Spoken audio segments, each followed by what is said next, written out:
손배꼽 인사. 안녕하세요. 안녕하세요. 위클리벳 문희정입니다. 이학범입니다. 자, 위클리벳에서 3주에 걸쳐서 2023년 반려동물 보호 복지 실태조사 결과를 소개해드리고 있죠. 네. 412회에서 동물 등록 통계 그리고 413회에서 유기동물 통계를 소개해드린 데 이어서 오늘은 저희가 이 얘기도 정말 많이 했는데요. 길고양이 중성화 사업, 일명 TNR 사업 그 결과를 공유하겠습니다. TNR, 트랩, 뉴터, 리턴이죠. 그래서 길고양이의 개체수 조절 관리를 위해서 길고양이를 포획한 다음에 중성화 수술을 해서 원래 있던 장소로 다시 되돌려 보내는 걸 의미합니다. 지난해에는 총 12만 1,537마리의 길고양이가 중성화 수술을 받았습니다. 근데 이게 통계가 발표된 이후에 가장 많은 수치였고요. 전년 대비 16.4% 증가한 수치였습니다. 그러니까 굉장히 많이 한 거죠. 얼마나 늘었냐면 2017년, 6년 전과 비교하면 그때는 38,059마리가 중성화 수술을 받았거든요. 그러니까 6년 만에 3.2배나 늘어났습니다.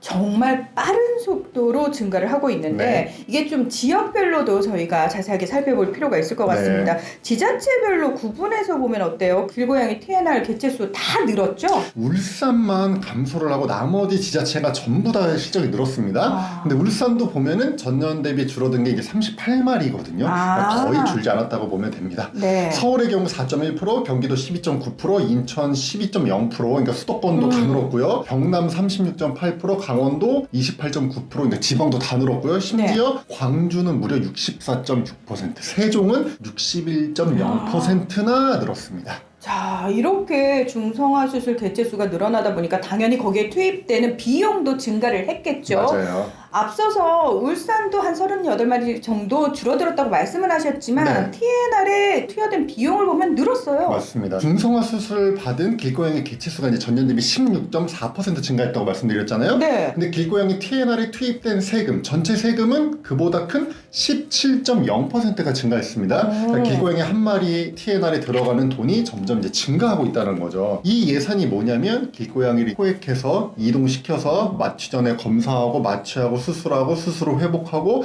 다시 방사하는 이 모든 비용을 얘기하는데요. 네. 작년에 무려 226억 8천만 원이 사용됐습니다. 역대 최대 금액이고요. 최초로 200억 원을 이제 돌파했습니다. 와. 6년 전인 2017년에는 48억이었거든요. 그러니까 얼마나 많이 증가했는지 알 수 있죠. 사실 230억 원에 가까운 세금이라고 하면은 와, 이제 진짜 TNR 사업에 들어가는 세금이 정말 많구나라는 네. 걸 확 느낄 수가 있는데 맞습니다. 네. 적은 돈이 아니다 보니까 그래서 길고양이 개체수 조절이 좀 되고 있느냐 요 부분이 저희가 또 주목해 봐야 될 부분일 것 같아요. 실제로 어떻게 효과가 있었나요? 길고양이 TNR 사업 관련해서 말이 많잖아요. 그러니까. 이게 효과가 있네 없네 수술 이렇게 하면 되네 안 되네 말이 많은데요. 논란의 여지는 사실 있긴 있습니다. 근데 이제 일부 지자체에서 효과가 있다고 발표한 적이 있어요.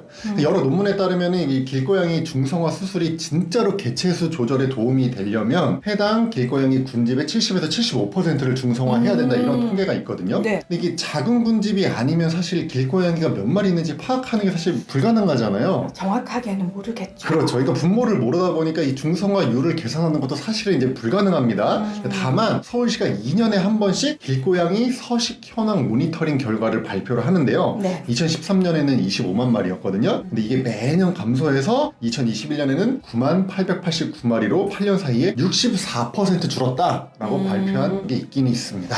자, 길고양이 TNR 사업 저희가 얘기하는 몇 년 내내 동시에 같이 했던 얘기가 불만도 많으시고 여기에 투입되는 세금에 대해서 이거 꼭 이렇게까지 투입해야 되느냐 이런 얘기도 맞습니다. 많거든요. 네. 그런데 또 한편에서는 길고양이를 보호하는 사람들도 있고 또 중요성을 얘기하는 사람들도 있거든요. 네. 이게 잘 조화를 이루기 위해서 TNR 사업도 좀 중요하다고 말씀을 드릴 수가 있는데 네. 자, 길고양이 TNR 사업 정말 말도 많고 탈도 많은데요. 네. 그래도 정부가 시행하는 사업이니까 네. 저희가 잘 동참할 필요가 있을 것 같습니다. 맞습니다. 지난해 대한수의사회가 길고양이 중성화 수술 가이드라인을 마련을 했으니까 네. 일단 수의사분들은 여기에 잘 따라주시면 되고요. 네. 그리고 길고양이를 보호하고 계신 우리 캣맘분들, 캣데디분들은 또 좋은 마음으로 밥을 챙겨주시지만 지키셔야 할 매너가 반드시 있습니다. 맞습니다. 정부가 길고양이 돌봄 가이드라인을 발표를 했잖아요. 인터넷 검색으로 쉽게 다운을 받을 수가 있으니까 꼭 밥을 주시기 전에 가이드라인 살펴보시길 바라고 위클립의 382회에서도 관련해서 소개를 좀 해드렸으니까 맞아요. 요것도 참고하시면 좋을 것 같습니다. 맞습니다.